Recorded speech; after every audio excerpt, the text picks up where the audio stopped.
Okay, here we were talking about uh, Kirchhoff's. We were talking about Kirchhoff's laws, and so the first one is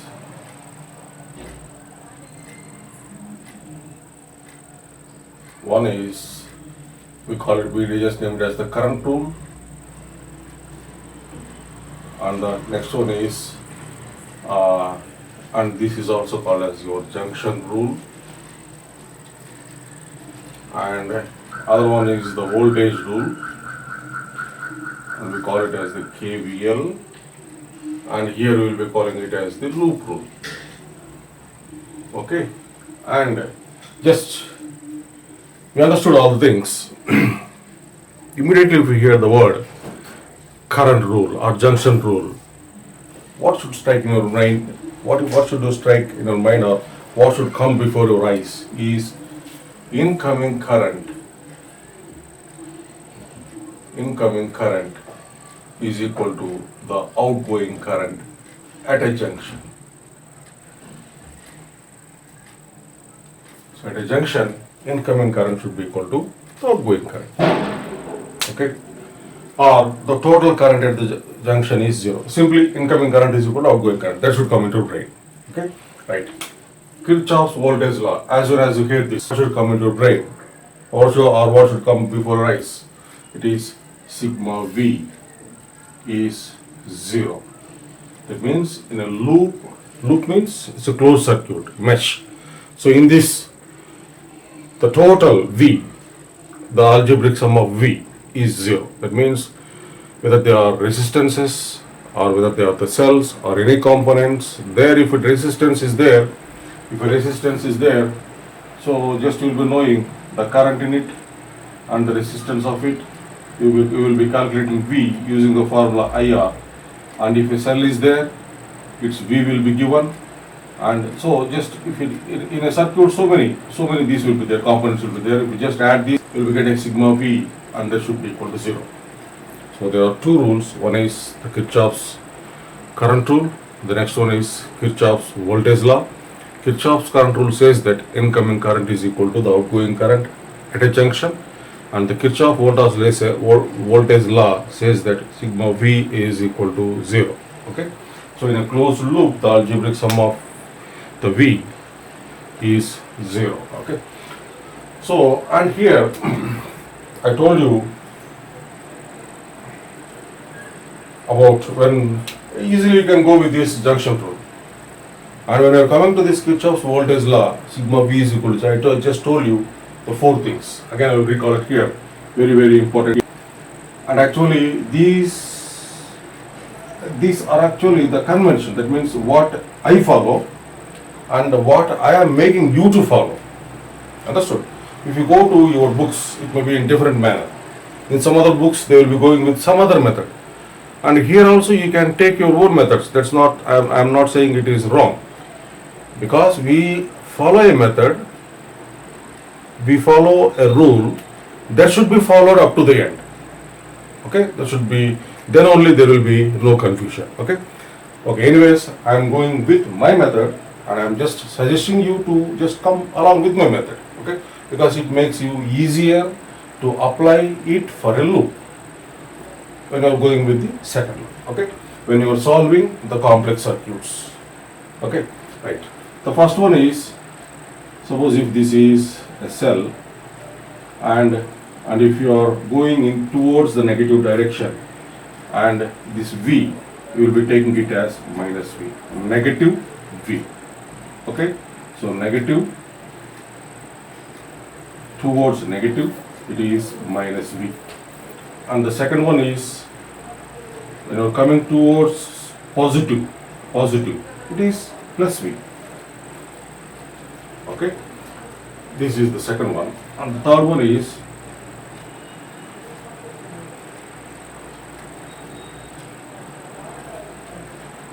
and if you are going along with this current, that means if the current is in the same direction as you are considering, then you are taking it as V. V is IR, isn't it?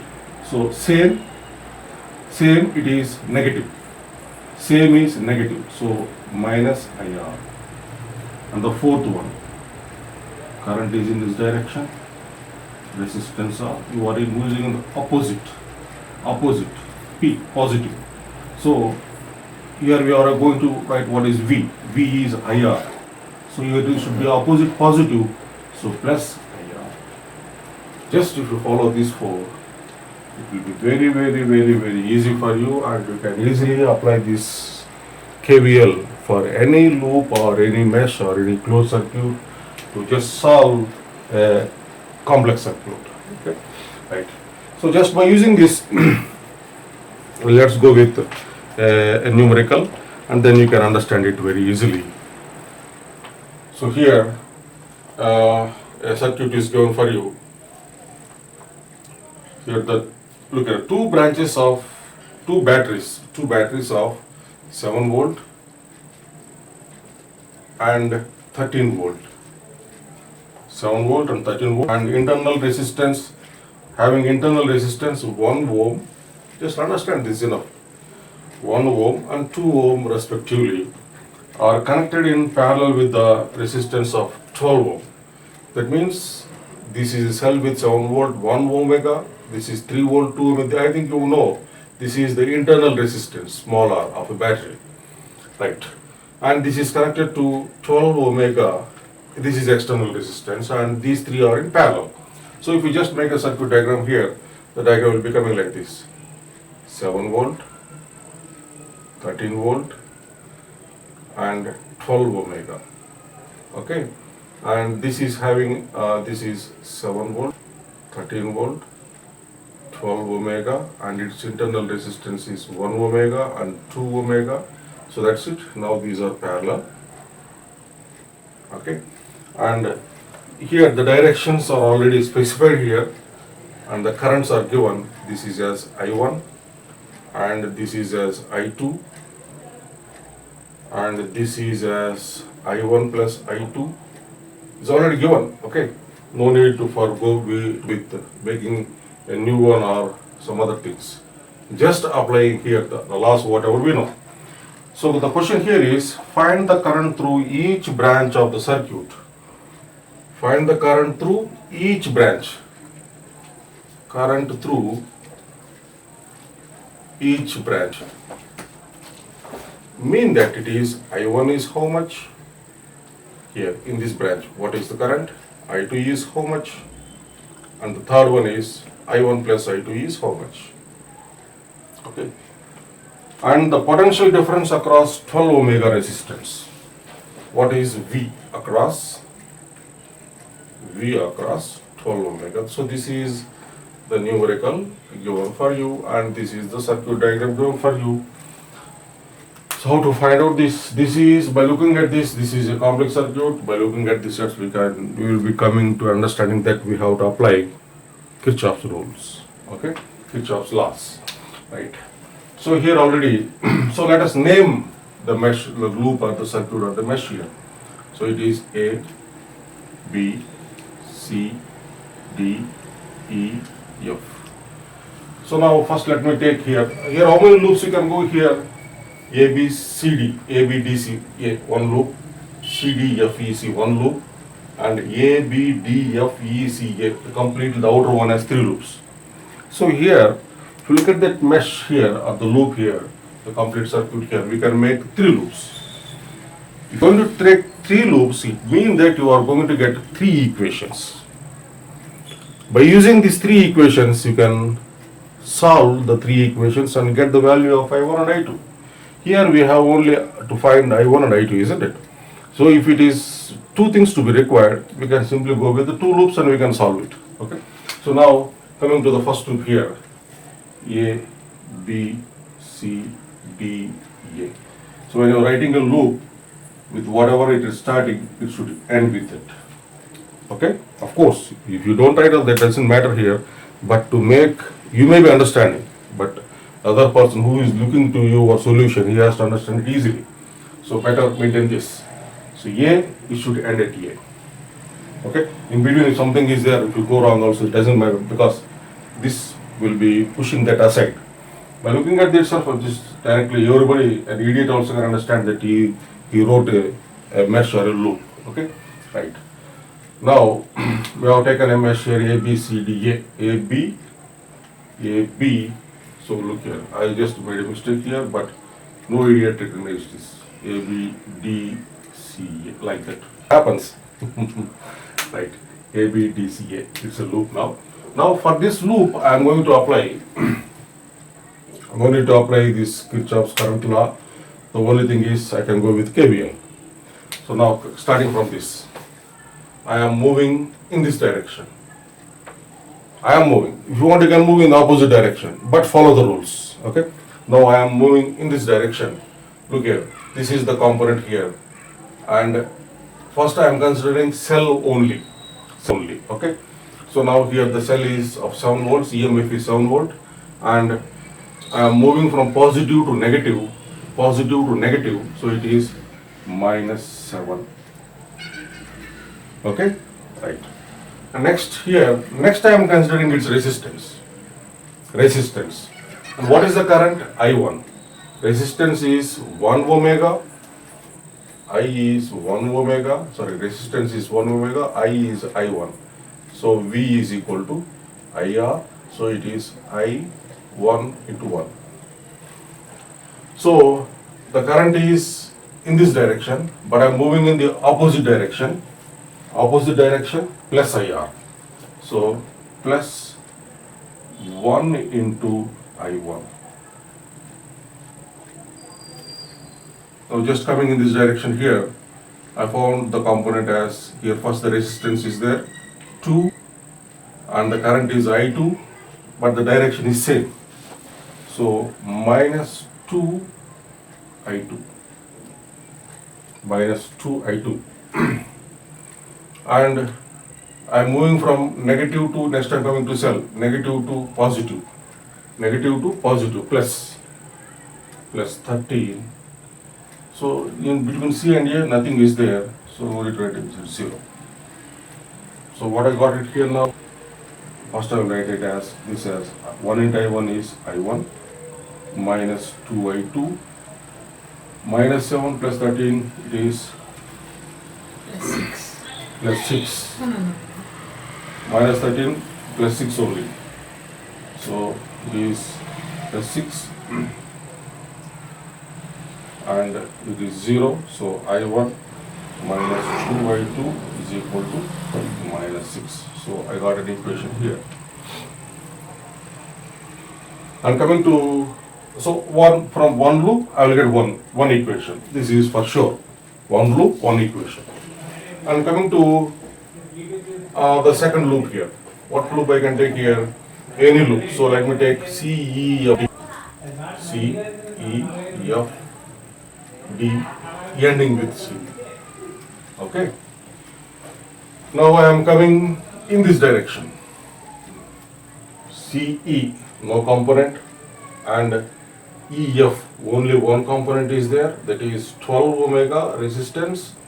Resistance is 12 ohmega, current is I1 plus I2. So V is equal to IR. So what I have to do is 12 into I1 plus I2. So this is V. So moving in the same direction, same, negative. So it is minus 12 into I1 plus I2. So for this we have completed, and in this FD no component, so no need to bother about this. And coming to here, first I will take the resistance, internal resistance here. The current is I2 and moving in the same direction. Same direction means opposite. So it is minus 2 I2. And next is the cell current moving from negative. I'm coming in this direction. Okay, it's in this direction. So negative to positive. So it is plus 13 is equal to 0. Okay. So now it is minus 12 I1 minus 12 I2 minus 2 I2 plus 13 is equal to 0. So this is minus 12 I1 12i2, 2i2 minus 14i2 is equal to minus 13. So this is second equation. So two loops, two equations. I think here to solve, to get I1 and I2, two loops are enough and sufficient.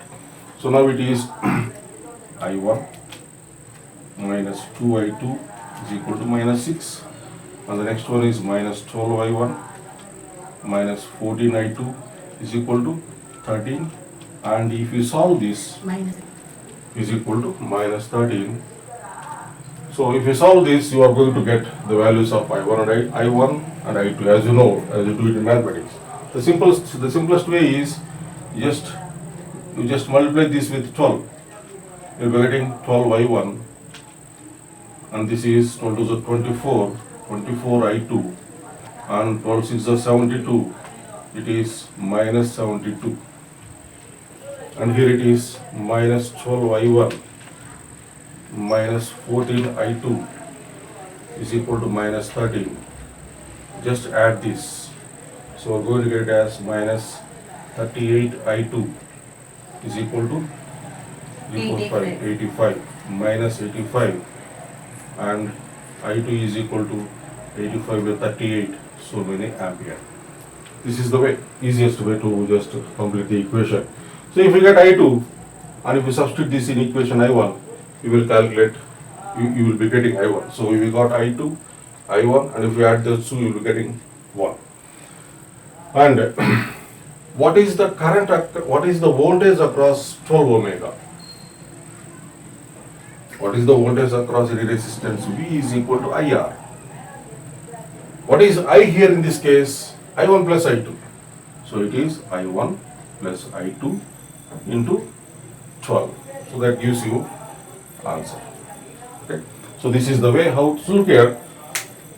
In the beginning itself I told you what is the use of learning these Kirchhoff laws. So here this is a complex circuit. Here simply you cannot apply the Ohm's law, and you cannot find I1 or I2 or the current or the potential difference across this resistance. It is not possible with the Ohm's law. It is, now we did it easily with the Kirchhoff's laws, isn't it? That is the advantage with the Kirchhoff's laws. With the Kirchhoff's laws, we can easily solve the complex circuits for finding the resistance or the current or the, what do you call it as, the effective resistance if they are connected in a different manner. So this is the way, okay? Now just pause the video and take the screenshot.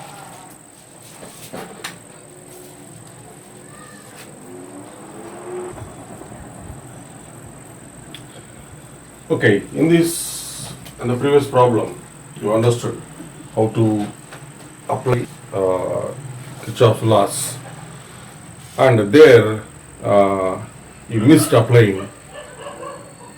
Of course, you know it very well, but anyhow you did not use it. So that is the current law, so current rule or junction rule. So here I have just given a problem for you here. In this circuit, what is the current through 4 omega and 3 omega? That means through this resistance and this resistance. So that means you have to find I3 and I2. So you have to find I3 and I2. So here you can apply the current law here. Look here, at this junction, the current I2 is coming, I1 is coming, the incoming current is I1 and I2, the outgoing current is I3. That means if you want I3, you have to find I2 and I1 and you have to add them. Okay? Here at junction B, you can apply this current rule, and there you can write I1 plus I2 is equal to I3. Okay? And then here, look at the cell here. It is given as only 5 volt and 10 volt. Did not talk about any internal resistance. That means its internal resistance is neglected. So from this you might have understood that for certain problems, wherever the internal resistance is given, there you have to use the internal resistance and you have to go like that. And here directly just you can, that means you can consider this as a single component, and suppose if you are moving in this direction, take it as to positive, it is plus 5. Suppose if you are moving in this direction, take it as negative minus 10. That's all. No need to go with any other component like as you did earlier. No need. So here, so that is the way. Okay. So here just follow the directions here, what I have given here. I1 is coming like this, and I2 is coming like this, I3 is going like this, so this will be I3 here, I2 here, and so now if you are coming like this will be as I1, okay, and if look at here, this is going as I1, right? So whatever the current coming in this should be as I1 only. Okay, that means here in this component the current will be I1. Just by using this, you can directly solve the problem. Just considering any loop, take any two loops, you can solve the problem. Any two loop means for I1, you certainly have to go with this loop. For I2 and I3, you can come with this loop. And already there is a relation here. I3 is equal to I1 plus I2. So you can solve the problem easily. Okay, you just take one loop and this loop, apply KVL rule for this loop, apply KVL rule for this loop, apply the junction rule for junction B. That's finished. Only here, where you find difficulty is, if you get the equations, carefully just apply a method. I think you remember the elimination methods. You can use the elimination method, apply that and solve the equations and get the value of I1 and I2, and you can find out this and okay. And once again, I'm repeating here two rules. One is the current rule and the other one is the KVL. The current rule says that at any junction, the charge accumulated junction is 0. That means incoming current is equal to outgoing current. KVL, sigma V is equal to 0. In a mesh, the total voltage is 0. Okay? The total voltage means you are going to add the EMF of the cells plus the product of the current and the resistances. That's it. EMF of the cells plus the product of the current and the resistances. EMF of the cell plus product of the current and the resistances. And condition is you have to give a right sign.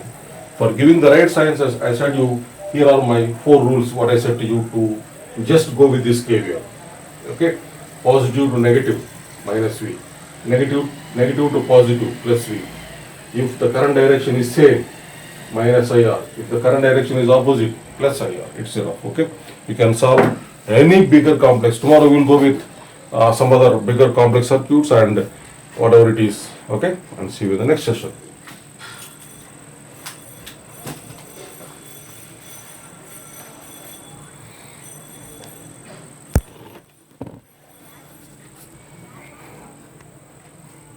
Answer